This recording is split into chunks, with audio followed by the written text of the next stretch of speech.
श्रीमन्महागणाधिपतये नमः। श्री सरस्वत्यै नमः। श्री सद्गुरुभ्यो नमो नमः। मालाकमण्डलुरधः करपद्मयुग्मे मध्यस्थपाणियुगुले डमरू त्रिशूले यस्यस्त ऊर्ध्वकरयोः शुभशङ्खचक्रे वन्दे तमत्रिवरदं भुजषट्कयुक्तं जितेन्द्रियगणाग्रणिर्रभितः परे ब्रह्मणि कलौ श्रुतिपथावनेत्रितनयोऽवतीर्णस्वयं करात्तसुकमण्डलुः कुमतखण्डने दण्डभृत्पदप्रणतवत्सलो जयति वासुदेवो यतिः। अवधूतचिन्तन श्री गुरुदेव दत्त श्रीपाद श्रीवल्लभ श्रीमन् नृसिंह सरस्वती स्वामी महाराज की जय। श्रीमद वासुदेवानंद सरस्वती स्वामी महाराज की जय। श्री गुरुदेव दत्त गुरुदेव दत्त गुरुदेव दत्त दत्त दत्त। मंडळी नमस्कार। शिव चिदंबर महास्वामीजींच्या दिव्य चरित्राचं अवगाहन करत असताना त्यांच्या दिव्य खरोखरीच बुद्धीच्या, आपल्या मतीच्या, आपल्या मनाच्या, बुद्धीच्या, कल्पनेच्या पलीकडचं असं असलेलं हे दिव्य चरित्राचं श्रवण करत असताना या जीवन चरित्राख्यानाचा शेवटच्या टप्प्याकडे आपण वळत असताना इतक्या दिव्य लीलांनी भरलेलं हे चरित्र आहे। त्यापैकी आपण हरिदास बुवांचा अहंकार तिम्म नावाच्या सेवकाकडून चिदंबर महास्वामीजींनी कसा धुळीस मिसळला, त्या अहंकारी कीर्तनकारांचा अहंकार ठेचून कसा काढला आणि त्या तिम्म नावाच्या आपल्या अतिमंद बुद्धीच्या सेवकावरती परिपूर्ण कृपा कशी केली ते आपण कालच्या चरित्राख्यानात पाहिलं। भगवंताच्या लीला सांगत असताना जर तुमचं अंतःकरण सद्गत झालं नाही, नोहे वाचा सद्गदित नहो तनु रोमांचित प्रेमाश्रुपात नोहे, जरी तुमचं शरीर जर सकंप रोमांचित झालं नाही, तुमच्या वाणीमध्ये जर तुमची वाचा सद्गत झाली नाही, तुमचं अंतःकरण जर द्रवलं नाही, तर ते कीर्तन फक्त बाह्य रूपानं नटलेलं असेल। या तिम्म सेवकाला चिदंबर महास्वामींनी परिपूर्ण कृपा केली आणि सांगितलं तुला असं कीर्तनकार व्हायचंय, तुला त्या हरदास बुवांसारखं व्हायचं नाही।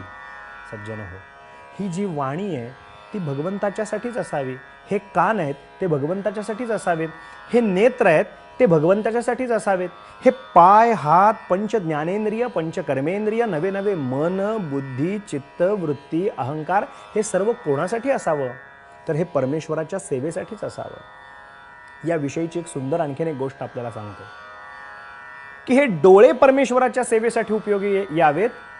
एक सुंदर अशी गोष्ट चिदंबरांच्या चरित्राख्यानातली बरं का।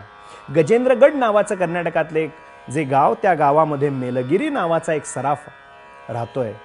अतिशय धार्मिक, अतिशय श्रद्धावान, अतिशय निष्ठावंत असा भगवत भक्त होता।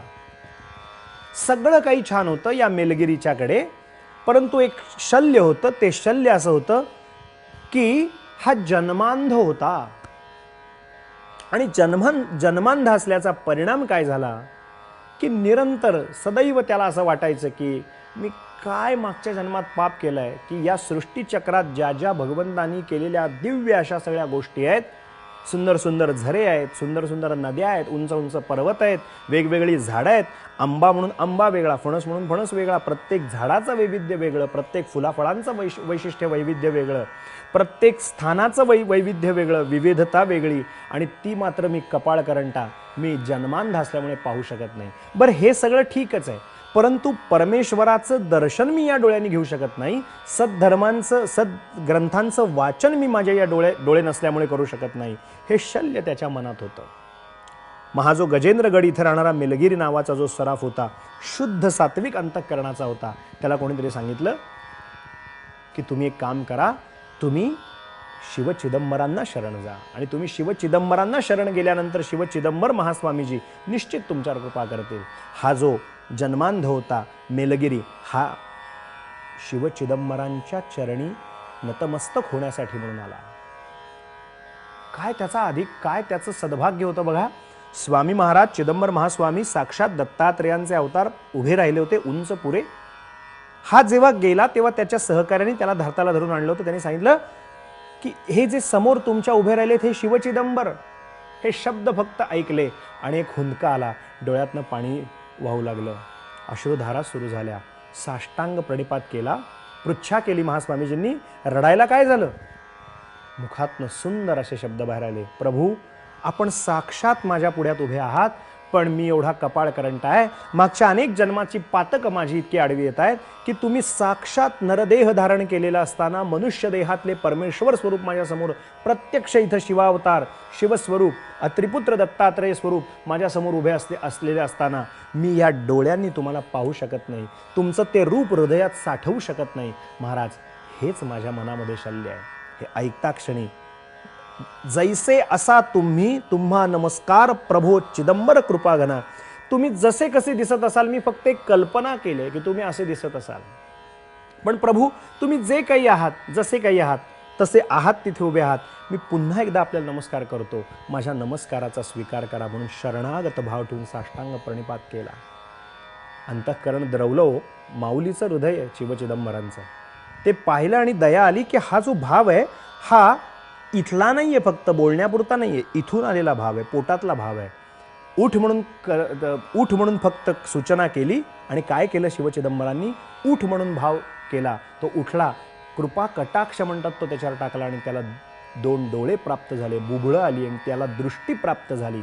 सज्जन हो, हा जो होता त्यानं ते शिवचिदंबरांचं दिव्य रूप आपल्या नेत्रामध्ये साठवून ठेवलं, हृदयात पक्क केलं आणि शिवचिदंबरांच्या कृपेने या जन्मांधाला लाभ झाला. आज इथेच वाणीला विराम देऊ. आपली वाचा, नेत्र, हस्त, पाद सगळी पंचज्ञानेंद्रिय कर्मेंद्रिय दत्त महाराजांच्या सेवेसाठी लागावीत, हाच बोध या चरित्राख्यानातनं घेऊ. त्यांनी कृपा केल्यानंतर कशालाच कमतरता नाही, याचं निश्चित कुठेतरी खुणगाट अंतःकरणात बांधू. आज इथेच वाणीला विराम देऊ. अवधूत चिंतन श्री गुरुदेव दत्त दत्त दत्त.